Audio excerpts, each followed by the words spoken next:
chegamos ao final da jornada.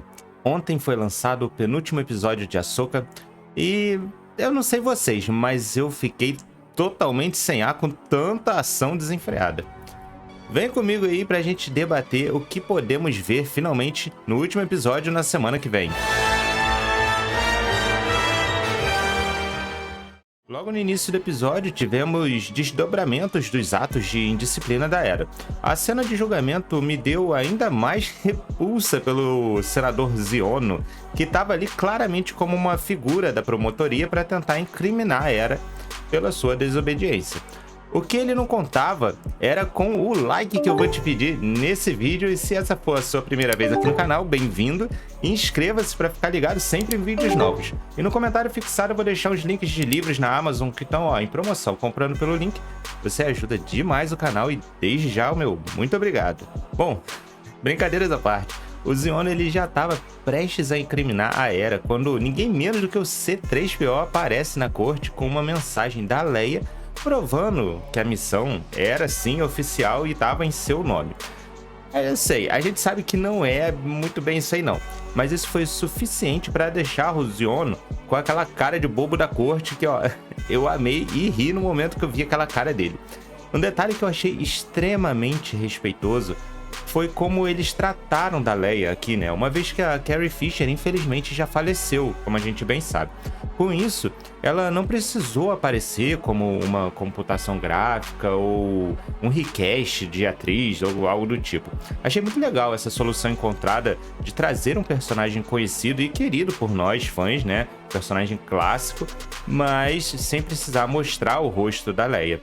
E aí com isso finalizamos a primeira cena, o que me deixou com um gostinho ali de quero mais ao mesmo tempo, com aquela sensação que no final das contas o Thrawn vai sim voltar para a galáxia conhecida no próximo episódio, nem que seja lá no fim. Porque se não fosse por isso, não faria sentido essa cena aqui, saca?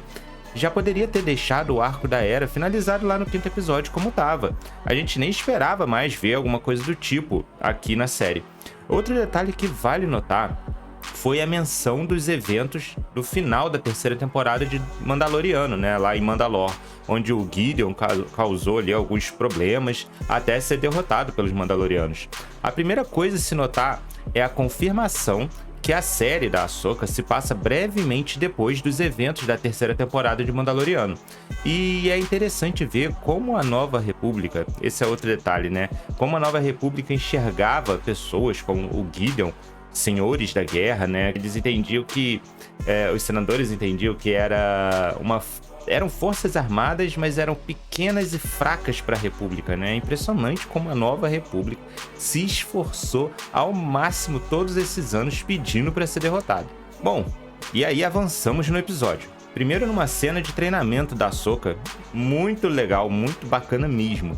Foi muito legal rever o Anakin ali de novo, dessa vez como holograma. Olha, confesso, legal foi.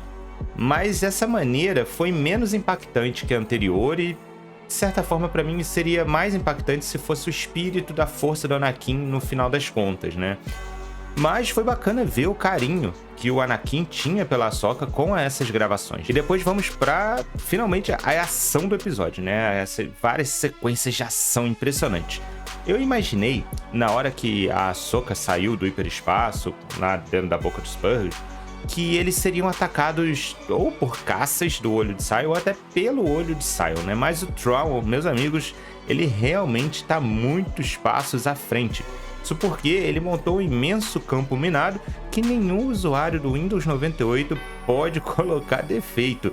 Nesse momento, eu confesso que eu fiquei apreensivo, bastante apreensivo, porque se tem algo que me deixa angustiado é violência contra animais, então foi um alívio ver que no final das contas os Spurgles saltaram novamente para o hiperespaço e foi mal, Ahsoka. Pro seu desespero aí, você ficou a ver baleias.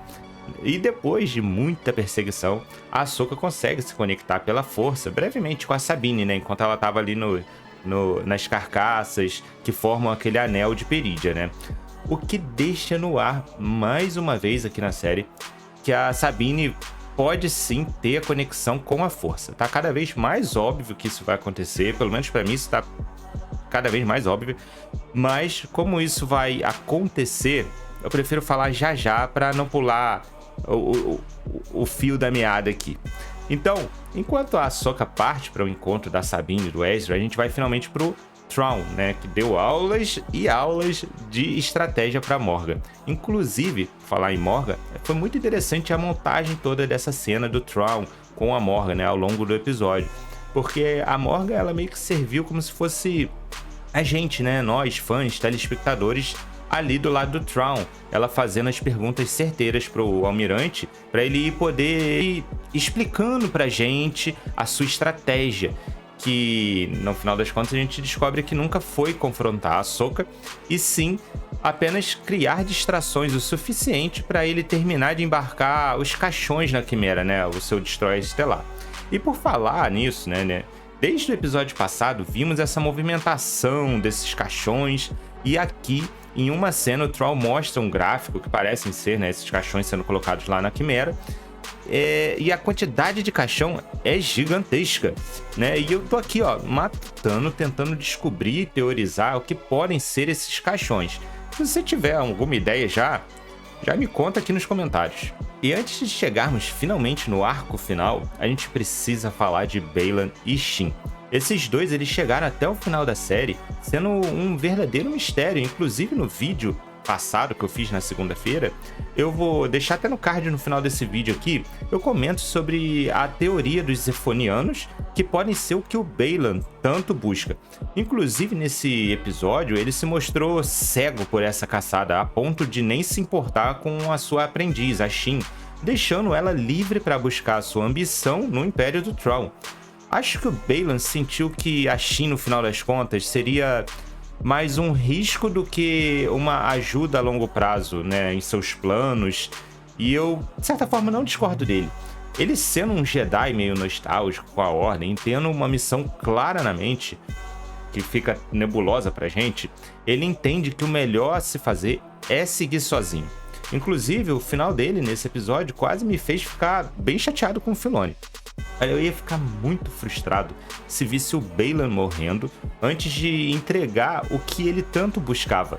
O duelo dele com a Ahsoka foi mais uma nítida prova também, né, de que o Filoni não só se inspira no cinema japonês de samurai, como ele quase transforma a série num produto de samurais, né? A luta entre os dois, o Baylan e a Ahsoka, nossa, foi uma coisa linda, de novo, esse plano em que ele mostra um personagem de cada lado da tela, num momento tenso de preparação pro golpe certeiro, bem estilo samurai mesmo, né? São golpes limpos e sem firula ou coreografias. Olha, eu poderia facilmente ficar assistindo aí a um filme de 2 horas só desses dois duelando. E finalmente tivemos o arco do Ezra e da Sabine, que começam a ser atacados por aquele povo de armadura vermelha. Uma coisa que eu achei muito intrigante é aquele povo do Ezra que lutou de maneira que me lembrou demais dos Ewoks no Retorno de Jedi, enquanto os seres de armadura vermelha me lembraram demais os Tusken Raiders. Foi uma batalha divertida de se ver até, né? Principalmente pelo lado das tartaruguinhas espaciais, que usaram de estilingue e até as suas naves casa para esmagar o inimigo. Muito similar, como eu disse, com os Ewoks no episódio 6. Essas rimas, né? Vamos chamar de rima, que o Filoni faz com o material clássico da saga, é muito bacana, né? E traz uma sensação de familiaridade com algo que é novo para nós. E uma das preocupações de muitos, como foi a minha também, né? E aí falando já de Ahsoka, de Sabine e Ezra, era o conflito que poderia existir, né, entre os dois, quando o Ezra, descobrisse que a Sabine não tinha um plano de retorno para a galáxia conhecida. Inclusive eu brinquei com isso, né, na última análise, que ela dá aquele sorriso meio amarelo quando ele fala que não vê a hora de voltar. Acabou que pegamos essa conversa no final, já com Ezra aceitando, tranquilo ali, o que a Sabine contou para ele. E é isso, o Ezra acaba que se torna a pessoa de boas do rolê. O que muitos imaginavam que seria um problema foi resolvido, ó, tranquilamente, tá? E sobre o ponto que eu queria falar lá no início do vídeo, é que o Ezra vem falando muito sobre voltar para casa, que ele quer voltar para casa, que ele não vê a hora de voltar para casa.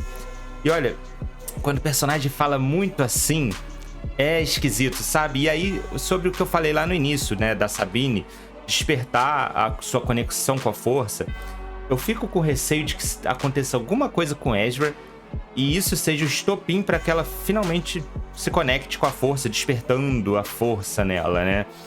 Eu espero que não seja isso, Filoni, não faça isso, por favor. No final, temos a batalha derradeira, com o Ezra e a Sabine contra a Shin e os Night Troopers. Achei muito legal a Sabine tentando devolver o sabre pro Ezra, né, o seu antigo dono, e ele não aceitando, mostrando que ele evoluiu como pessoa ali, aceitando o seu destino, né, aceitando apenas na força como uma forma de usar em duelo. E eu acredito que ele vai ter, se ele for ter o seu próprio sabre, vai ser um sabre totalmente novo, construído do zero. E aí, finalmente, depois de toda essa ação desenfreada, temos o encontro de Ahsoka, Sabine, Ezra e, por que não, o Ryu Yang também, né? Ali reunidos finalmente, enquanto a Shin foge desesperada, largada pelo seu mestre e pelos soldados do Thrawn. E aí, meus amigos, semana que vem promete demais. Olha, eu tô extremamente curioso com as pontas soltas, mesmo tendo uma certa ideia do que pode acontecer. Dos principais, temos o Thrawn no Olho de Sion, que inclusive é uma cena dos trailers que ainda não foi mostrada na série. A gente tem a Ahsoka, né, e seus amigos ali indo atrás do Thrawn para tentar derrotá-lo antes que ele volte para a galáxia conhecida. E o Baylan, com sorte, a gente vai acabar descobrindo aí o que ele tá buscando. Olha, se acabar a série e ele não conseguir chegar lá no que ele queria, olha, eu vou ficar meio chateado com você, Dave Filoni. E aí, é isso, meus amigos. Me diga aí o que você achou desse 7º episódio, ó, nos comentários. Deixa aí nos comentários e vamos conversar, porque, olha, tem muita coisa legal nesse episódio aí pra gente debater. Eu espero que você tenha curtido o vídeo novamente. Não se esquece de deixar o like e se inscrever no canal. Se puder, compartilhe com seus amigos também. E não se esquece de conferir o comentário fixado com as dicas de leitura. Meu muito obrigado por chegar até aqui. Valeu e falou!